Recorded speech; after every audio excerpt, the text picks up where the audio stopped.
산업 생산이 26개월 만에 최대 감소폭을 보이고 제조 평균 가동률은 글로벌 금융위기 이후 최저 수준으로 치닫고 있습니다.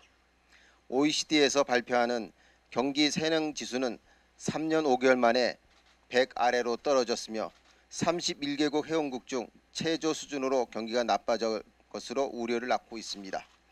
KDI 등 민간 연구소에서는 산업 경쟁력 저하가 가시화되고 있다며 우리 경제의 성장 둔화 조짐을 우려하고 있는 사항입니다. 이러한 경기 침체 분위기는 고용지표에서도 여실히 나타납니다. 실업률이 17년 만에 가장 높은 수준에 오르고 취업자 증가수도 5월에는 7만 명대에 그치면서 글로벌 금융위기 이후 최악의 수준에 있습니다. 이것이 급격한 최저임금 인상의 영향인지 여부는 차지하고라도 숙박, 음식업, 도매, 소매업 등 최저임금에 직접적인 영향을 받는 업종과 직종의 고용지표가 더 악화되고 있는 것은 사실입니다. 이러한 상황에서 현행 단일 최저임금제는 구조적으로 영업이익이 낮아 임금 수준이 다를 수밖에 없는 산업과 소상공인의 실태를 반영하지 못해 미만율이 높아져 결국 제도 자체의 무의미하게 만든 것뿐만 아니라 소영세, 소상공인의 존폐 위기로 몰아가는 등 여러 부작용을 낳고 있는 실정입니다. 이미 작년 기준으로 전기, 가스업은 2.5%인 반면에 숙박, 음식업은 34.4%, 도소매업은 18.1%, 업종별 최저임금 미만율 편차가 극심한 상황이며 이러한 업종별 편차는 최저임금이 급격히 오른 올해의 기준으로 하면 더욱 심해질 것은 당연한 이치입니다. 또한 올해 급격한 최저임금 인상의 영향을 고스란히 떠안고 있는 5인 미만의 소상공인이 미만율이 작년 기준으로도 전체 평균의 2배가 넘는 31.8%에 달합니다. 더구나 상여금이 거의 없고 복리후생비가 10만원도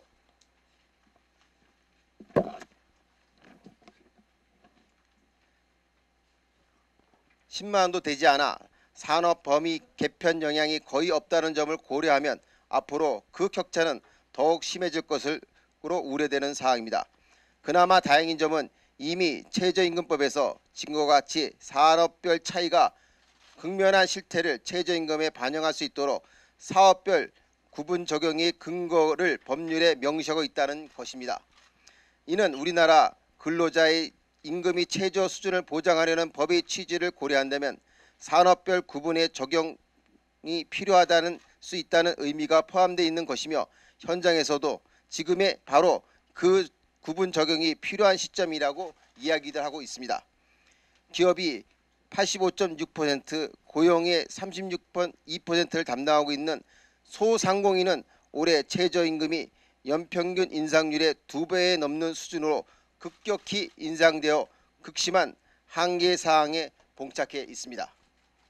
최저임금이 지급 주체 중 절반이 소상공인이라는 점을 고려한다면 올해는 예년같이 구태의연하게 구분 적용을 논의하던 방식과 관점에서 벗어나 진지하게 논의하고 적극적으로 도입을 추진해야 할 것입니다.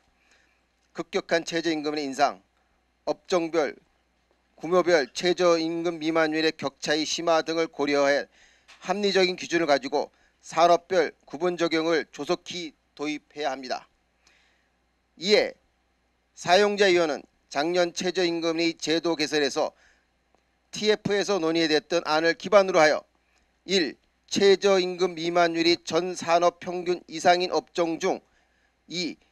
업종별 1인당 영업이익이 전 산업 평균 미만이고 3.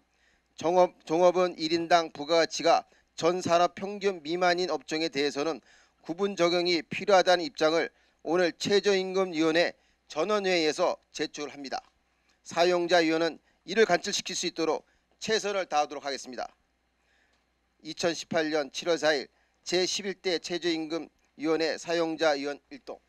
입장차는 너무 현격하고 결국 키는 공익위원들이 결정 구조상 쥐고 있다고 봅니다.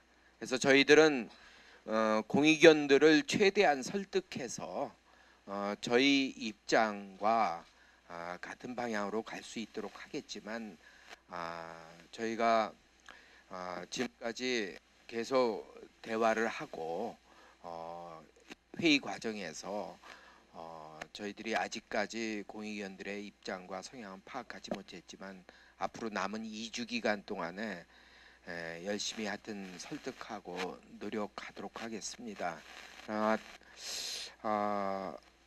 일단 저희들이 얼마를 제시할지는 이 사업별 구분이 정해져야만 저희가 정확한 인상률을 제시할 수 있다 이겁니다. 왜 그러냐 하면은 만약에 사업별 구분이 적용되지 않을 경우에는 가장 어려운 산업을 기준으로 해서 저희가 인상률을 제시할 수밖에 없고 그쪽으로 결정이 나야 된다고 생각합니다. 왜냐하면 어떤 산업은 좀 낮고 형편이 낮고 어떤 산업은 좀 형편이 아주 어려운데 그걸 가운데로 잡거나 위로 잡거나 했을 경우 밑에 산업이 무너지게 됩니다. 이런 것에 따라서 저희가 사업별 구분이 정해져야만 이게 인상률이 나올 수 있다고 봅니다. 그래서 올해 최저임금 인상에서 인상률 자체보다도 이 사업의 구분 문제가 가장 심각하게 느낀 겁니다. 우리 국민경제 전체 여러 사업 중에서 어떤 사업은 굉장히 어렵고 어떤 사업은 그나마 유지할 수 있고 하는데 어려운 사업 중에서 특히 어려운 사업들은 국민하고 직접 거래 관계가 이루어지는 사업들이 많습니다. 음식, 숙박업, 택시, 주유소 이것은 어떤 다른 변수보다도 국민과의 관계에서 바로 이어지는데 아직까지 국민들이 그거에 최저임금 인상에 따라서 물가 인상을 사실 경기가 안 좋기 때문에 수용하기도 어려운 상황이고 좀 일부에선 물가가 오르고 있지만 이걸 최저임금 인상을 반영하기가 굉장히 업주들로서는 굉장히 미안하고 이런 상황입니다. 그래서 이런 부분이 종합적으로 좀 검토가 돼서 저희 인상률을 제시할까 합니다. 평균 이렇게 돼 있고 또 그 영업이익이나 이런 부가가치가 이제 평균 미만 이렇게 돼 있는데 사실은 이제 그런 부분들을 다 업종을 뽑아가지고 판단을 하고 지금 말씀을 하기는 조금 좀 이런 부분이 있습니다. 왜냐하면 이런 부분들이 이제 우리가 오늘 그 최저임금위원회 가가지고 논의를 해가면서 해야 될 상황이기 때문에 구체적으로 그런 안에 대해서는 오늘 좀 양해를 해주시면 다음 기회에 말씀을 드리도록 하겠습니다. 월 환산 그 산식을 할 때 주유수당은 실지 수령하고 해서 산입하지 아니한 범위에서 뺐으면 분모에서 그 시간을 할 때 근로하지 않은 시간으로 쳐야 되거든요. 근데 근로는 1시간으로 치고 그 산입에는 안 넣는 이렇게 되니까 과대 평가되잖아요. 그래서 그 산식 부분에 대해서 저희가 6월 28일 날 법원에 행정 고용노동부를 피고로 해서 저희가 소송을 제기했고 그것이 변론 종결을 했고 판결을 좀 8월 초쯤 될 것 같아요. 그 판결이. 저희는 그 판결이 어떻게 나든 주목하는 건 그 판결 요지예요. 그 산식은 분명히 대법원에서 쭉 계산하는 산식의 통상 산식하고 안 맞는 곳이거든요. 그게. 그래서 그 부분은 끝까지 그 산식에 관한 오류는 견지를 하려고 합니다. 그래서 그거는 계속된 잘못된 관습법으로 유지된 거에 대해서 계속 좀 견지하려고 그래요. 그래서 판결이 예. 뭐 이유가 있다고 생각하십니까? 저 판결이 미뤄진 거에 대해서요. 그거는 거기까지는 제가 정무적인 건지 법원이 뭐 정무적으로 그렇게 했겠습니까? 뭐 그렇게 뭐 생각하기는 좀 그런데요. 원래는 했어야 예, 되는 예. 건데 급작스럽게 변경한 뭐 했어야 거잖아요. 된다기보다는 1심 재판부가 6월 28일 날 종교를 해야겠다고 언지를 주다가 그것이 좀 미뤄졌죠. 예, 그 이유는 잘 모르겠습니다.